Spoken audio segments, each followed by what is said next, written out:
Hello everyone. तो कौन कहता है कि क्वेश्चंस रिपीट नहीं होते, कंसेप्ट रिपीट नहीं होते। आज की क्लास में मैं आपको 5 से 6 क्वेश्चन ऐसे दिखाने वाली हूँ जो सेम कंसेप्ट में लेकिन अलग अलग तरीके से पूछा जा चुका है, वो क्वेश्चन दिखाऊंगी। तो चलिए फिर, welcome to my YouTube channel. आपने थंबनेल में देख लिया होगा कि आज हमारा क्या है, डे 7। हम रेलवे की पीवाईक्यू सीरीज कंटिन्यू कर रहे हैं, जिसमें कि मैं ऑलरेडी 6 वीडियोस डाल चुकी हूँ, जिसमें हमने एमसीक्यूज की प्रैक्टिस की है भर भर के। हमारा पहला चैप्टर था केमिकल इक्वेशन एंड रिएक्शन, और उसके बाद हमारा क्या है, एसिड बेसिस एंड सॉल्ट, जिसमें मैंने ऑलरेडी एक वीडियो बना दी है, जिसमें हमने 10+ क्वेश्चंस एमसीक्यूज की प्रैक्टिस कर ली है। आज मैं दोबारा से न्यू क्वेश्चंस लेकर आई हूँ, और ये सारे के सारे पीवाईक्यूज है, मैंने अपने आप से कुछ नहीं बनाया है। दूसरी बात मैं बता दूं, अगर आपको सेशंस पसंद आ रहे हैं तो लाइक, सब्सक्राइब और शेयर ज़रूर करेंगे, प्रैक्टिस करेंगे। तो चलिए, टाइम को बिना वेस्ट किए हुए आज की क्लास को शुरू करते हैं। तो आज का हमारा फर्स्ट क्वेश्चन क्या है, which of the following acid gives H positive ion when dissolve in water. अब देखिए, यहाँ पे gives less H positive ion होना चाहिए, क्योंकि आप ऑप्शन को देखिए एक बार। ऑप्शन में क्या है हमारे, HNO3 ये नाइट्रिक एसिड है, HCl ये हाइड्रोक्लोरिक एसिड है, और H2SO4 ये सल्फ्यूरिक एसिड है। ये तीनों के तीनों स्ट्रॉन्ग एसिड्स होते हैं, और स्ट्रॉन्ग एसिड्स हमेशा क्या देते हैं, स्ट्रॉन्ग एसिड्स हमेशा ज्यादा से ज्यादा H पॉजिटिव आयन देते हैं जब वो डिजोल्व होते हैं वाटर में। और यहाँ पर सीधा क्या पूछा है, गिव्स H पॉजिटिव आयन, तो ये तीनों तो बहुत ज्यादा देते हैं, तो यहाँ पर जो है टाइपिंग मिस्टेक हुआ होगा, यहाँ पर लेस आना चाहिए कि कौन सबसे कम देता है। तो सबसे कम हमारा कौन देगा, मैं एक बार ही कलर चेंज करके आपको बता देती हूँ। वो हमारा देगा एसिटिक एसिड CH3COOH। ठीक है, चलिए सेकंड क्वेश्चन में आते हैं। अब हमारा सेकंड क्वेश्चन क्या है, which statement is correct for acid and bases. मतलब एसिड पे कौन सी स्टेटमेंट करेक्ट है। यहाँ इस बार टाइपिंग मिस्टेक बहुत सारा हुआ है, इसको थोड़ा सा हम इग्नोर करेंगे। एसिड बेस मतलब एसिड के अकॉर्डिंग हमें बताना है कि कौन से ऑप्शन सही है। तो आप देखिए, ऑप्शन ए है red litmus turn into blue, कि जो रेड को ब्लू में कन्वर्ट करता है, तो जो रेड को ब्लू में करता है वो तो बेस होता है, तो ये ऑप्शन गलत है। दूसरा क्या है, introduce OH negative in aqueous solution. OH negative ion कौन देता है, हमारे बेस देते हैं, ये भी गलत है। शो न्यूट्रलाइजेशन, न्यूट्रलाइजेशन तो हमारा एसिड और बेस दोनों दिखाता है। Conduct electricity in aqueous solution, तो ये हमारा क्या है, राइट आंसर होगा। नेक्स्ट क्वेश्चन देखते हैं। नेक्स्ट क्वेश्चन क्या है, आज मुझे लग रहा है थोड़ा सा टाइपिंग में इश्यूज बहुत ज्यादा होंगे, लेकिन चलिए मैं आगे से इसको ध्यान रखूंगी कि इशू ना हो। As a dehydrating agent to convert ethanol to ethene, तो कौन सा डिहाइड्रेटिंग एजेंट, मैं आपको बता दूं ये क्वेश्चन बहुत इंपॉर्टेंट है। सल्फ्यूरिक एसिड एक डिहाइड्रेटिंग एजेंट होता है। आप अगर इसको रूम में ऐसे ओपन भी छोड़ देंगे तो ये सारा मॉइस्चर अपने अंदर क्या कर लेता है, एब्जॉर्ब कर लेता है। ठीक है, नेक्स्ट क्वेश्चन देखिए। नेक्स्ट क्वेश्चन है हमारा, which statement is not true about acid. Acid के लिए कौन सी स्टेटमेंट ट्रू नहीं है। तो फर्स्ट है हमारा, forms H+ in aqueous solution, H+ तो देता है एसिड। दूसरा, बिटर इन टेस्ट, बिटर नहीं होता, वो क्या होता है, वो होता है सॉर इन टेस्ट, होता है सोर इन टेस्ट। तो गलत तो हमारा यही हो गया, क्योंकि हमसे गलत ही पूछा था, तो यही हमारा राइट आंसर है। Convert blue litmus to red, ये तो बिल्कुल सही है।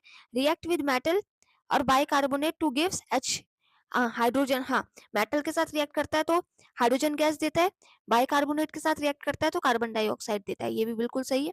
चलिए moving to next question. Next question हमारा क्या है, नेक्स्ट क्वेश्चन है which of the following is not acidic.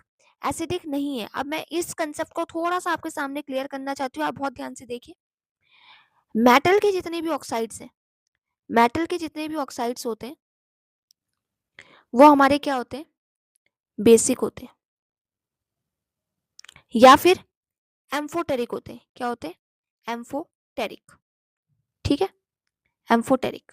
ठीक है, एम्फोटेरिक मतलब जो एसिड की तरह भी रिएक्ट करते हैं और जो बेस के साथ भी वो करते हैं। ठीक है, एसिड और बेस दोनों के जैसे क्या करते हैं, फॉर्म करते हैं। और फिर अगर मैं आपको बात करूं, अगर हम नॉन मेटल्स की बात करें, नॉन मेटल क्या करते हैं, एसिडिक ऑक्साइड बनाते हैं या फिर न्यूट्रल ऑक्साइड बनाते हैं। क्या बनाते हैं, न्यूट्रल ऑक्साइड।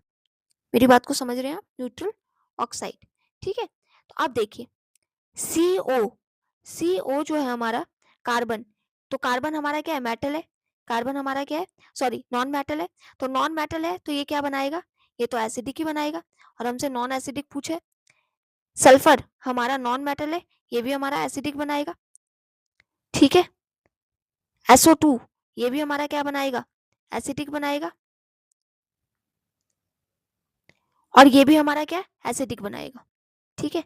लेकिन अब हमारी स्टार्टिंग में गलती क्या हुई है, इधर देखिए, एसिडिक तो सब है क्योंकि सबके सब क्या है, नॉन मेटल्स है, लेकिन यहाँ पर ये सारे एसिडिक बनाएंगे, और जो हमारा सबसे ऊपर वाला है, सबसे ऊपर वाला है, मैंने अभी आपको बताया, ये हमारा क्या बनाता है, CO और NO, CO और NO ये हमारे न्यूट्रल, ये हमारे न्यूट्रल ऑक्साइड्स बनाते हैं, ठीक है। तो हमारा राइट आंसर क्या होगा, ऑप्शन नंबर ए, ठीक है। चलिए, now moving to the next question. अब आ जाइए इस क्वेश्चन में, which of the following is an amphoteric oxide. एक बार इसको देख लीजिए, एम्फोटेरिक मैंने बताया जो एसिड और बेस दोनों के साथ रिएक्ट करते हैं, तो हमारा क्या है, एम्फोटेरिक ऑक्साइड्स के एग्जांपल आप देख लीजिए, जो हमारे एम्फोटेरिक ऑक्साइड बनाते हैं वो हमारा एल्यूमिनियम होता है और जिंक होते हैं, ये दोनों मेटल हमारे एम्फोटेरिक ऑक्साइड बनाते हैं, Al2O3 और दूसरा ZnO, ठीक है। अब चलिए, तो ये मैंने आपको बताया थोड़ा सा, अब देखिए, तो यहाँ पे सही ऑप्शन क्या है हमारा, एल्यूमिनियम ऑक्साइड। चलिए, moving to the next question. दूसरा क्वेश्चन भी देखिए ऐसा ही आया है, जो रिपीट हुआ है, which of the following metal, which of the following metal form amphoteric oxide. तो ये मैंने बताया कौन कौन बनाता है, Ca नहीं बनाता, Cu भी नहीं बनाता, Na भी नहीं बनाता, Al एल्यूमिनियम बनाता है। चलिए next question, which metal oxide is amphoteric. तो देखिए, आयरन नहीं है, सोडियम नहीं है, पोटेशियम नहीं है, कौन है हमारा, एल्यूमिनियम। सेम रिपीट हुआ है और अलग अलग तरीके से पूछा गया है। Dash oxide react with acid as well as base, तो कौन होता है, इनएक्टिव होते हैं, एसिडिक होते हैं, न्यूट्रल होते हैं, या एम्फोटेरिक। तो हमारा सही आंसर क्या है, एम्फोटेरिक, कि जो एसिड और बेस दोनों के साथ रिएक्ट करते हैं। नेक्स्ट क्वेश्चन फिर से एम्फोटेरिक के ऊपर आया है, देखिए सेम क्वेश्चन रिपीट हुआ है, dash is amphoteric in nature, तो कौन है हमारा, SO2 नहीं है, N2O नहीं है, CaO नहीं है, ZnO हमारा एम्फोटेरिक इन नेचर है, ठीक है। Next question, what is the colour of alkali. Alkali हमारा क्या होता है, एल्कली हमारा वाटर सॉल्युबल बेस कहलाते हैं, वाटर सॉल्युबल बेसिस, ठीक है, जो वाटर में डिसॉल्व हो जाते हैं, वाटर सॉल्युबल बेसिस कहलाते हैं हमारे एल्कली, ठीक है। अब देखते हैं, तो बोला गया है कि जो सिंपल सी बात है, बेस का कलर पूछा गया है, तो पहला ऑप्शन है ब्लू करता है फिनोफ्थलीन में, तो मैं आपको बता दूं, फिनोफ्थलीन में जो बेस है वो पिंक कलर देता है, पिंक कलर, ठीक है। और जो मिथाइल ऑरेंज है उसमें हमारा जो बेस है वो हमारा क्या कलर देता है, येलो कलर देता है। तो अब जल्दी से हम ऑप्शन ढूंढ लेते हैं कि कौन सा हमारा राइट है, तो ये है हमारा pink with phenolphthalein and yellow with methyl, हमारा ऑप्शन नंबर बी क्या है, राइट हो गया, ठीक है। ये तो ये कंसेप्ट है, हमें लर्न होना चाहिए तो चीजें आराम से हमारी हो। Concentrated HNO3 and HCl is in the ratio in aqua regia. अब इससे क्या पूछा है, पहला HNO3 है, ध्यान रखिएगा, और फिर HCl पूछा है इसने, दो तरीके से पूछते हैं क्वेश्चन, या तो HCl HNO3, ध्यान रखिएगा, HCl 3 है तो मतलब 3:1, यहाँ 1:3, आंसर यहीं पे गड़बड़ हो जाता है। अब यहाँ हमारा सही आंसर ए ऑप्शन में भी 3:1 है और लास्ट ऑप्शन में भी 1:3 है, उसने पहले पूछा HNO3, तो हमारा 1:3 क्या होगा, राइट आंसर होगा, यहीं पे हम क्या कर देते, गड़बड़ कर देते, ठीक है, इस चीज का हम ध्यान रखेंगे। नेक्स्ट ऑप्शन है, विच weak acid gives H positive ion when dissolve in water. कौन सा वीक एसिड है जो H पॉजिटिव आयन देता है when dissolve in water, hydrochloric acid, ये और ये देखो, ये क्वेश्चन जो हमने स्टार्टिंग में किया था उसी को अलग से पूछा गया है, तो हमारा एसिटिक एसिड हमारा क्या होगा, राइट आंसर होगा।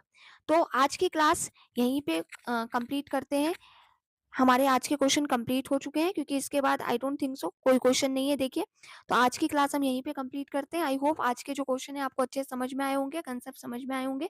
मैं फिर से, क्योंकि अभी इस चैप्टर के और भी बहुत सारे क्वेश्चंस बाकी हैं जो PYQs है, वो लेकर मैं आऊंगी, तब तक के लिए आप पढ़ते रहिए, प्रैक्टिस कर